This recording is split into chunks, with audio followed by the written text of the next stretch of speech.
bakunzi bahorikana TV ndanezerewe cyane gusubira kuronka akanya ngo dusangire isengesho.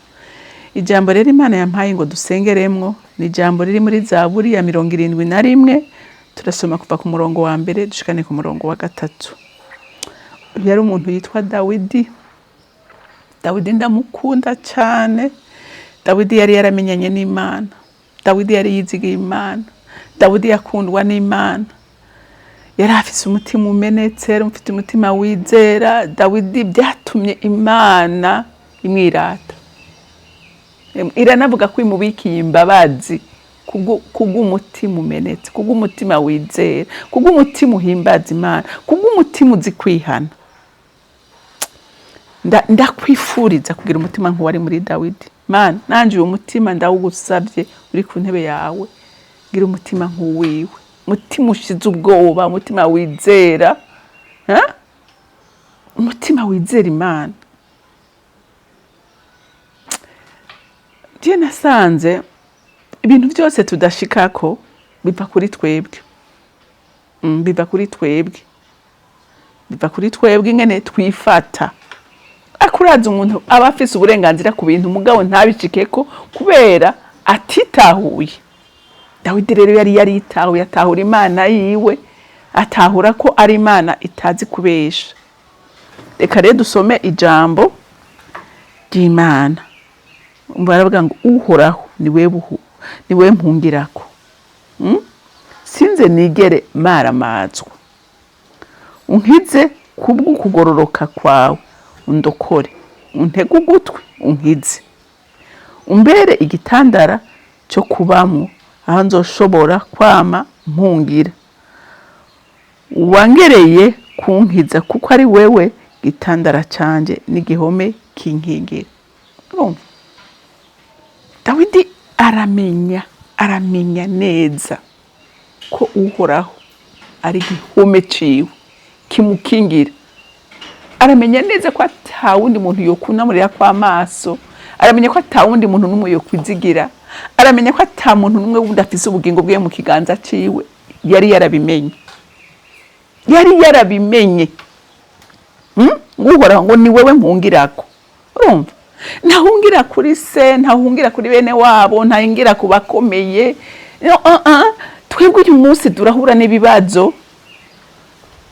Duhungira ku bantu tuzi boshobora kutumarira izo ngorane. Niyo abari n'ubukene uhuye nabwo ukaca utangura kuraba naka uyanoma ujya kumuraba yomfasha gutya na gutya, canke urahuye n'ingwara utanguye kwiyumvira abaganga, utanguye kwiyumvira, canke urahuye n'abantu bagukorera ikibega ninde ari mu butegetsi no kwirukira yoshobora kumfasha. Ariko Dawidi we aravuga ngo abo bose ntabo nkeneye kubuhungiro, kuko arazi neza yuko Imana itamushize ku gikundiro cyayo ngo n'uyo muntu amwumvirize. Abantu bose bo gutera umugongo, abantu bose bo mutera umugongo. Bantu b'Imana, ni kangahe wewe canke nanje twahungiye ku muntu tumuziga ko ashaka kutugirira neza ariko ntabidukorere. Kuko umuntu arahinduka. Uyu munsi urashobora kuba wizeye umuntu 100%, ariko bwaca mu gitondo akaguhinduka ukibaza uti none uyu niwe canke ndikanze. Nacewe abantu bama bantangaje. Umuntu ukabuza uturya ariko ugakanguka umenga ntimuzinanye. Nguyu umuntu.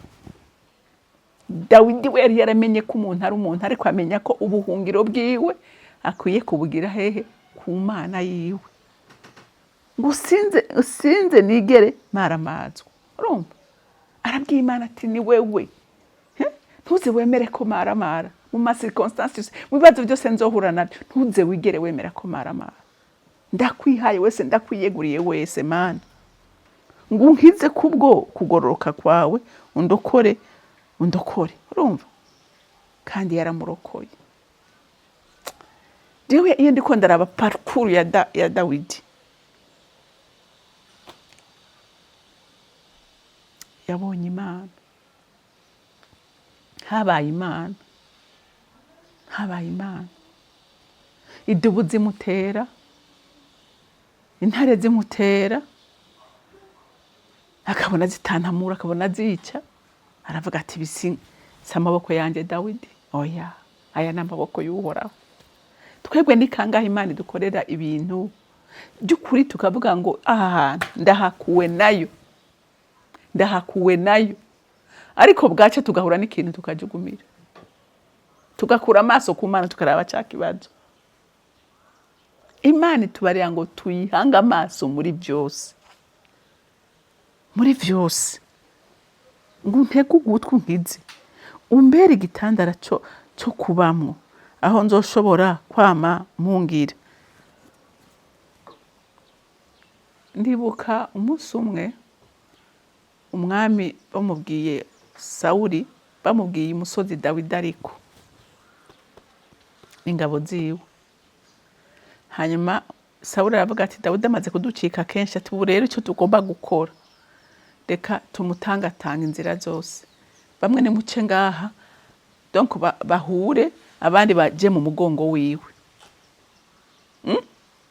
Ariko Imana ndaguhimbaza, uri mwiza. Ngo baraza baca inyuma, abandi baca imbere kugira bahurire hagati bamwice. Imana nayo itabura ikora ibikora, itabura ingene ibigenza, iciterereza intambara mu gihugu. Abantu baza biruka ati igihugu kiratewe, igihugu kiratewe. Mwumvise ngo umbere igitandara cyo kubamwo, aha nzoshobora kwama mpungira. Aha ntimwumva ko Dawidi yahakuwe n'Imana yonyene? Aha yari kwesha pagute, urumva wari umusozi muremure, awuciye munsi, bamutangatanze, bari kumwica, ariko Imana kuko yayizigiye akayirunduriramwo iramutabara. Nawe muntu w'Imana, iryo sengesho ngo usengera n'iryo nisengera, duhungire kuri yo, ntizodutererana. Haleluya. Tuyigire ubuhungiro, tuyigire igihome kidukingira, imyambi y'umwasi ntizodushikira. Haleluya, haleluya. Ngo kuko ari we gitandara canje n'igihome kinkingira.